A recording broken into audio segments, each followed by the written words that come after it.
अस्सलाम वालेकुम, ये है आईना और मैं हूं मोहम्मद ताहिर। तहरीक इंसाफ में सोहेल आफरीदी की साख पिघल रही है। पीटीआई के वर्कर्स एक धरना लेकर बैठे हुए हैं। क़यादत गायब है। आज हमारा एक मौजू है। पीपल्स पार्टी और इस्टेब्लिशमेंट के दरमियान तनाज़े का एक नया रुख भी सामने आ रहा है। इसी तरह पीपल्स पार्टी के अंदर खासी आपाधापी है। आसिफ अली जरदारी साहब चीन चले गए हैं, मगर उनका चीन का दौरा इंतहाई गैरहम साबित हो रहा है। ये सब कुछ भी आज हमारा मौजू रहेगा। इसी तरह ईरान और अमेरिका मुज़ाकरात का एक नया फेज़ है, जिसमें पाकिस्तान की अहमियत कदरे कम हो रही है और यूँ लगता है कि ईरान मुज़ाकरात के एक नए ज़ाविये की तरफ जा रहा है। उसने एक स्ट्रेटजी भी बना ली है, जिसमें वो अमेरिका के साथ जो मुज़ाकरात है उसको 2 फ़ेज़ेज़ में देखना चाह रहा है। ये एक अहम तरीन मौज़ू है, ज़ेर बहस लाएँगे।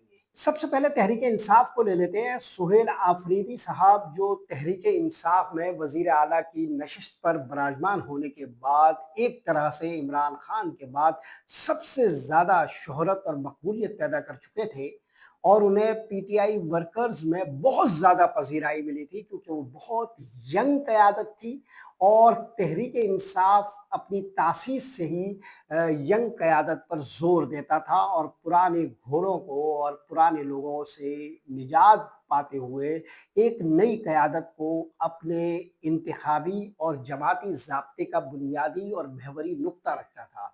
सोहेल आफरीदी को जब वज़ीर आला बनाया गया, तो मरकज़ी नुक्ता ख़ुद सोहेल आफरीदी के ज़हन में भी यही था कि इमरान खान की रिहाई उनका बुनियादी नुक्ता होगा और इसी महवरी नुक्ते पर तहरीक इंसाफ के तमाम कारकुनान, तमाम हामी और वो लोग जो हमदर्दी रखते थे तहरीक इंसाफ से, वो सोहेल आफरीदी के साथ मरबूत हो गए और इस इर्तिबात में सोहेल आफरीदी ने ये महसूस किया था कि उनकी ज़िम्मेदारी बहुत ज़्यादा है। चुनांचे उन्होंने जो पहला अपनी हिकमत अमली का नुक्ता रखा था वो ये कि इमरान खान से उनकी जब तक मुलाकात नहीं होगी, वो खैबर पख्तूनख्वा के मामलात को हाथ नहीं लगाएंगे। साथ ही उन्होंने ये भी कहा था कि वो वफाक से किसी किस्म का ताउन नहीं करेंगे। लेकिन सोहेल आफरीदी रफ्ता रफ्ता इन दोनों अपने महवरी निकात से दस्तकश होते हुए खामोशी से उसी रास्ते पर चल पड़े हैं, जिसे अगरचे अली अमीन गंडापुर का रास्ता तो अभी नहीं कहा जा सकता, लेकिन बहरहाल इसे कारकुनान पसंद नहीं कर रहे। वो वफाक से वो तमाम ताउन कर रहे हैं जो इस वक्त तहरीक इंसाफ के कारकुनान देखना नहीं चाहते और उनके रवाबित अब ताकतवर हलकों में भी उसी तरह पैदा हो रहे हैं और वहाँ भी उसी तरह मुलाकातें हो रही है, जो एक तरह से अली अमीन गंडापुर का खासा रही है। अब सवाल ये पैदा होता है कि इस पूरी कशाकश में सोहेल आफरीदी साहब तहरीक इंसाफ की इस बेचैनी को कैसे दूर करेंगे। कारकुनान के अंदर जो एक इज़्तिराब पाया जाता है, जो एक बेचैनी पाई जाती है, उस बेचैनी और इज़्तिराब के साथ वो अपनी मौजूदा हालत के साथ कैसे नबर्दाज़मा होंगे और वो इमरान खान की रिहाई की उस तहरीक का क्या करेंगे, जो उन्होंने एक जलसे में ऐलान किया था कि वो बहुत जल्द ये शुरू करने वाले हैं। कारकुनान ये सवालात पूछ रहे हैं और इस हवाले से जिस बात पर तवज्जो नहीं दी जा रही वो ये कि खुशहाल गढ़ में एक धरना है जो तहरीक इंसाफ के कारकुनान ने दे रखा है। वहाँ पर सेनेटर ज़ीशान खुर्रम साहब मौजूद हैं, मगर क़यादत गायब है। यहाँ किसी भी तहरीक इंसाफ के एमएनए, एमपीज़ ने दस्तक नहीं दी इस धरने में, कोई अपनी हाज़िरी नहीं कर रहा और तहरीक इंसाफ के कारकुनान जो इस वक्त बात कर रहे हैं वो सिर्फ ये कर रहे हैं कि हमारी क़यादत के पास, यानी पीटीआई की क़यादत के पास इमरान खान की रिहाई का बुनियादी एजेंडा क्या है, बुनियादी नुक्ता क्या है, बुनियादी हिकमत अमली क्या है और वो हिकमत अमली अब कारकुनान के सामने पेश की जाए। सेनेटर ज़ीशान खुर्रम ने इस हवाले से एक जिरगा भी वहाँ रखा और इस जिरगे ने तय किया है कि अगर 15 दिनों के अंदर तहरीक इंसाफ की क़यादत ने कारकुनान को इमरान खान की रिहाई के हवाले से कोई ठोस हिकमत अमली नहीं पेश की, कोई ठोस मनसूबा पेश नहीं किया, तो फिर कारकुनान आज़ाद होंगे अपने मनसूबे पर अमल दरामद के हवाले से। ये जो आवाज़ा है या ये जो कारकुनान की तरफ से एक तंबीह है, ये कोई कारगर और मौसर साबित होती है या नहीं? तहरीक इंसाफ की क़यादत इस हवाले से कोई झुरझुरी लेती है या नहीं? कोई जुम्बिश पैदा होती है या नहीं? इस हवाले से कोई हतमी और क़तई बात तो नहीं कही जा सकती, क्योंकि पिछले 3 साल से तहरीक इंसाफ की क़यादत मुख्तलिफ़ वादों, हीलों, हवालों और बहानों से रास्ते बनाती हुई आई है। और तहरीक इंसाफ के वो रहनुमा जो इस वक़्त सबसे ज़्यादा फ़ायदा उठा रहे हैं, असम्बलियों में बैठे हुए हैं, किसी न किसी शक्ल में कोई न कोई फ़ायदा उठा रहे हैं और किसी इम्तिहान में खुद को नहीं डालना चाहते। तहरीक इंसाफ के तमाम रहनुमा एक दूसरों पर इल्ज़ाम तराशियाँ करके अपनी ज़िम्मेदारियों से जान छुड़ाती आई है। ये हिकमत अमली जो बुनियादी तौर पर अपनी ज़िम्मेदारियों से पहलू तही करने के लिए है और एक दूसरों पर इल्ज़ाम तराशी के ज़रिए गोशे आफ़ियत ढूँढने की एक कोशिश, हीला और हवाला है, क्या कामयाब रहेगी और कारकुनान अब उन्हें उनके कंफर्ट ज़ोन से बाहर निकालने में कामयाब हो पाएँगे?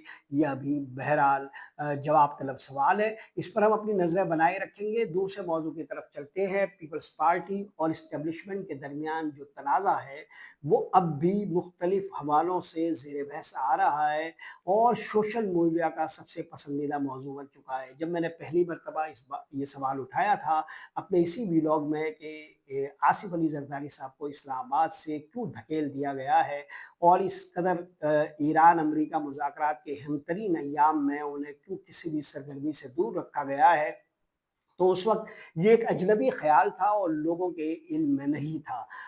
अब ये एक पूरे मुल्क का मौज़ू बन चुका है और आहिस्ता-आहिस्ता अब ये सोशल मीडिया से मेन स्ट्रीम मीडिया में भी मध्यम तरीके से पेश किया जाने वाला मौक़िफ़ बनता जा रहा है, सवाल बनता जा रहा है।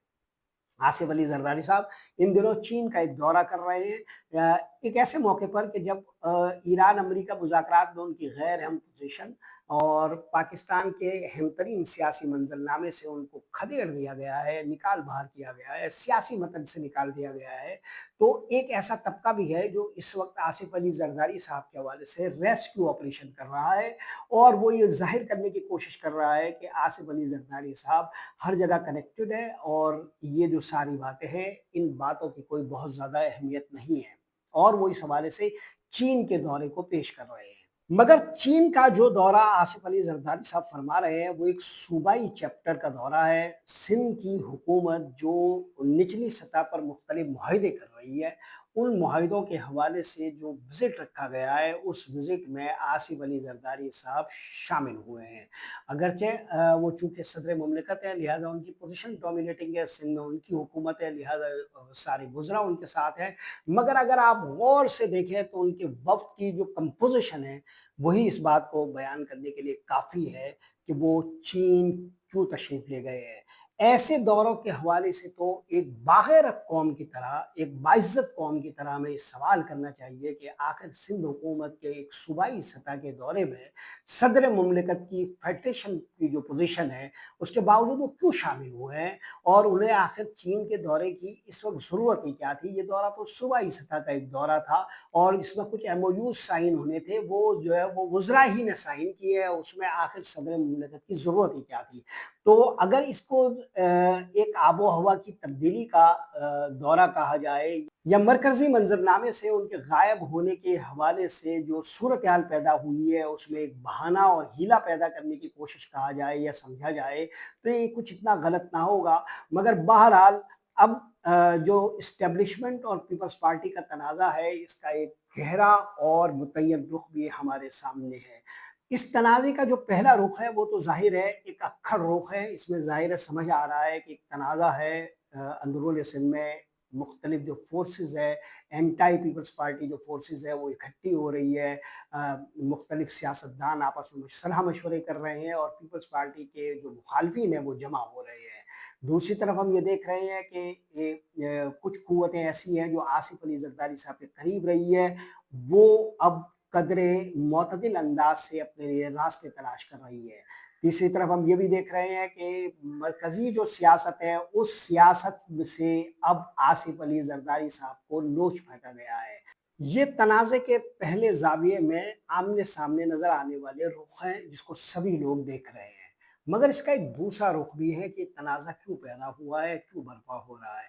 कहा जा रहा है कि पस-ए-पर्दा जो 28वीं तरमीम का एक अनफिनिश्ड एजेंडा है, اس پر خاموشی سے کام شروع ہو گیا ہے اور اس کو اب آگے لے جانا مقصود ہے۔ ایران امریکہ مذاکرات کے حوالے سے اس کی رفتار قدرے کم ہو گئی تھی، مگر ایک مرتبہ پھر اب اس پر توجہ مرکوز کی جا رہی ہے۔ آصف علی زرداری صاحب 28ویں ترمیم میں ان باتوں کو ماننے کے لیے تیار دکھائی نہیں دیتے، یا دوسرے لفظوں میں یوں کہا جائے کہ پیپلز پارٹی کو 28ویں ترمیم کے نکات یا جو شقیں ہیں وہ موضوع اور مناسب نہیں لگتی۔ وہ سمجھتے ہیں کہ سندھ کی سیاست ان کی ختم ہو جائے گی یا جو ان کے مفادات ہیں اس پر ضرب پڑے گی، لہٰذا وہ ان معاملات کی طرف متوجہ نہیں ہو رہے ہیں۔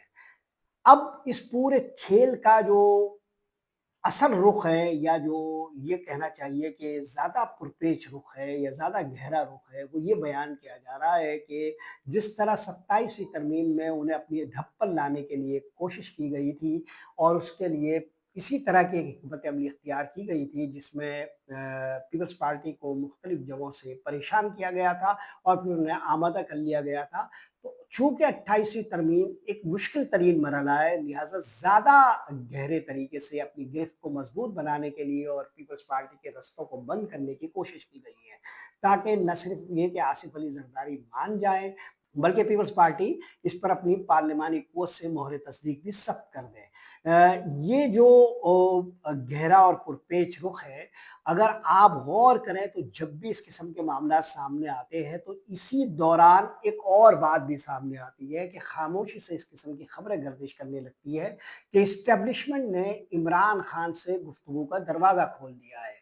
کچھ ویلوگرز اس پر بات کرنا شروع کر دیتے ہیں اور کچھ تجزیہ کار بھی اس پر بات کرنا شروع کر دیتے ہیں۔ یہ جب بات ہونے لگتی ہے تب پیپلز پارٹی اور پی ایم ایل این دراصل ان مقاصد کو پورا کرنے کے لیے تیار ہو جاتے ہیں جو پس پردہ مخصوص قوتیں چاہتی ہیں، پورا کرنا چاہتی ہیں، اس ایجنڈے پر یہ لوگ آمادہ ہو جاتے ہیں، کیونکہ عمران خان کا جو جن ہے وہ اتنا زیادہ ڈراؤنا ہے ان جماعتوں کے لیے کہ اگر عمران خان سے اسٹیبلشمنٹ نے کسی بھی طرح بات چیت کا دروازہ کھولا تو ان تمام سیاسی جماعتوں کی زندگیاں ختم ہو جائیں گی۔ یہی وہ خوف ہوتا ہے جو انہیں کسی طرح آمادہ رکھتا ہے۔ چنانچہ آپ دیکھیں کہ متوازی طور پر 3-4 آپ چیزیں دیکھ رہے ہیں۔ پہلے مرحلے پر آپ دیکھ رہے ہیں کہ زرداری پر دباؤ ڈالا جا رہا ہے، دوسرے مرحلے پر آپ دیکھ رہے ہیں کہ زرداری کو سیاسی متن سے حاشیے میں دھکیلا جا رہا ہے، اور تیسری طرف آپ یہ دیکھ رہے ہیں کہ عمران خان سے ایک طرح سے بات چیت یا مفاہمت کے اشارے دیے جا رہے ہیں۔ یہ سارا کچھ دراصل انفنشڈ ایجنڈا پورا کرنے کی کوشش کہی جا رہی ہے۔ یہ تنازع کا اہم ترین رخ ہے جسے بہت کم سمجھا جا رہا ہے۔ جلدی سے تیسرے موضوع کی طرف رخ کرتے ہیں جس کے لیے وقت بہت کم بچا ہے۔ ایران امریکہ مذاکرات میں اب جو پیش رفت سامنے آ رہی ہے وہ یہ ہے کہ ایران نے امریکہ سے بات چیت کے لیے ایک حکمت عملی ڈیزائن کر لی ہے۔ وہ یہ چاہتا ہے کہ اب امریکہ سے جنگ بندی مذاکرات 2 فیزز میں ہو۔ پہلے فیز میں نیوکلیر موضوع شامل ہی نہ ہو۔ وہ ایٹمی معاملات کو پہلے مرحلے میں موضوع بحث ہی نہیں بنانا چاہتے۔ وہ چاہتے ہیں کہ پہلے مرحلے میں جو گفتگو ہو وہ امریکی بحری ناکہ مدنی پر ہو اور آبنائے ہرمز کے معاملے پر ہو اور منجمد اثاثوں پر ہو۔ اس حوالے سے ایرانی قیادت کے پاس جو خاکہ ہے وہ کہا یہ جا رہا ہے کہ پاکستان کے فیلڈ مارشل عاصم منیر کے ذریعے امریکہ کو بھیج دیا گیا ہے۔ مغربی ذرائع ابلاغ سے جو خبریں مل رہی ہے اس میں کہا یہ جا رہا ہے کہ نیوکلیر ایشو دوسرے فیز میں ہوگا اور ایران اس حوالے سے بھی اپنی حکمت عملی تیار کر رہا ہے۔ وزیر خارجہ عباس عراقچی نے جو حالیہ دورے کیے ہیں اس میں بنیادی طور پر جو نکات تھے وہ یہی تھے۔ مسقط میں جانے کے بعد دوبارہ پاکستان آمد کی وجہ یہ تھی کہ آبنائے ہرمز کے حوالے سے جو کنٹرول ہے وہ ایران علاقائی سطح کا رکھنا چاہتا ہے۔ وہ یہ چاہتا ہے کہ ایران عمان کے ساتھ مل کر اس کا کنٹرول رکھے اور آہستہ آہستہ جب یہ مسئلہ حل ہو جائے تو اس کے بعد پھر نیوکلیر ایشو کی طرف پیش رفت کی جائے۔ یہ حکمت عملی یا یہ مذاکرات کا خاکہ امریکہ کے لیے کتنا قابل قبول ہوگا، جہاں ڈونلڈ ٹرمپ ایک حملے کے بعد ابھی یہ کہنے کے قابل نہیں ہوئے کہ ایران کے ساتھ مذاکرات کی پیش رفت کیا ہے، اور نہ ہی وہ ابھی ہمیں یہ بتا رہے ہیں کہ ان سے ایران سے مذاکرات کے لیے کوئی راستہ کھلا ہے یا نہیں۔ ان کا جو سوشل ہینڈل ہے ट्रूथ वो भी अभी बहुत ज़्यादा खामोश है इस मामले पर। तो हम ये नहीं बता सकते कि अमेरिका वाज़ेह तौर पर इस हिकमत अमली के हवाले से क्या सोच रखेगा या डोनाल्ड ट्रंप इसके लिए तैयार होंगे या नहीं, लेकिन कतई तौर पर डोनाल्ड ट्रंप एक ऐसा मुआहिदा चाहते हैं जिसे वो अमेरिका में लहरा कर ये दिखा सकें कि वो ईरान से बहुत कुछ हासिल करने में कामयाब हुए हैं। ये कोशिश कामयाब होगी या नहीं, लेकिन इस कोशिश को कामयाबी से पहले ही सैबोटाज करने के लिए नेतन्याहू अमेरिका का दौरा करने वाले हैं। इस दौरान ये खबर आई है कि इसराइल ने अपना जो एक दिफाई निज़ाम है आयरन डूम, अफ़सानवी किस्म का जो उनका एक दिफाई निज़ाम है, उसको दुनिया के किसी और मुल्क में देने के बजाय यूएई के लिए दिया था। और इसराइली फ़ौजी यूएई में पहुँचे थे यूएई का तहफ़्फ़ुज़ करने के लिए, ऐन उस वक़्त जब ईरान जंग लड़ रहा था अमेरिका और इसराइल के साथ और वो बमबारी कर रहा था या मिसाइल गिरा रहा था यूएई की तरफ। तो कहा यह जा रहा है कि इसराइल ने ऐसे मौके पर यूएई के तहफ़्फ़ुज़ की कोशिश की। इससे अंदाज़ा होता है कि इसराइल और यूएई के दरमियान ताल्लुकात की नौइयत क्या है, मिनहज क्या है और ये ताल्लुक़ कितना गहरा है। इसी बुनियाद पर यह कहा जा रहा है कि ईरान अब अपने लिए रेड लाइन के तौर पर यूएई को देख रहा है और जो इस खित्ते पर गहरी नज़र रखते हैं वो समझते हैं कि मुज़ाकरात कामयाब हो या नाकाम, जंग बहरहाल इस खित्ते में मंडलाती रहेगी। ये जंग होकर रहेगी, अगरचे मुज़ाकरात आर्ज़ी ज़रूरत है, लेकिन जंग मौजूदा हालात में कुछ लोगों को इस इलाके की तकदीर नज़र आती है। आगे हालात क्या होंगे और ईरान अमेरिका मुज़ाकरात के नए मरहलों में कौन से नए पहलू होंगे, ये सब कुछ आपके सामने रखते रहेंगे। आज के लिए यही कुछ। मोहम्मद ताहिर को इजाज़त दीजिए। अल्लाह निगहबान।